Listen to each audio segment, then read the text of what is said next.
The first G20 summit on the African continent has just taken place without the United States. So what did it achieve? Although the US boycotted the meeting here in Johannesburg, it still managed to dominate much of the agenda. That's because just before the summit, Donald Trump leaked his controversial 28-point peace plan for Ukraine.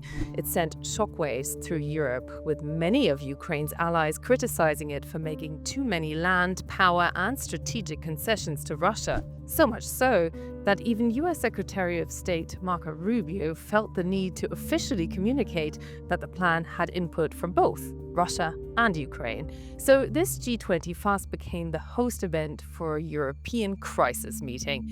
German Chancellor Merz expressed alarm that Trump could make a move with radical implications for European security. So this is a deep threat for the entire political order of the European continent, and that's the reason why we are so engaged. In a statement, a new leaders' circle on Ukraine, including Europe, Japan, and Australia and others, described the 28-point plan as, quote, a basis that would require more work, while warning that it would leave Ukraine vulnerable to future attack. The United States and others may have boycotted the G20, but it was this forum that allowed Ukraine's allies to gather for a swift response. For South African President Cyril Ramaphosa, hosting the summit for the first time on African soil, it was time for defiance.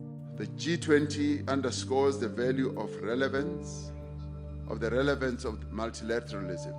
With the full focus of Western leaders on Ukraine, it was all the more remarkable that this G20 passed a final document with an unusually strong commitment to the United Nations Charter and international law. And what the South African chairmanship did do was to show determination to work on a world order still failing to deliver equality for Africa, rather than joining a growing number of countries determined to disrupt established forums of international cooperation.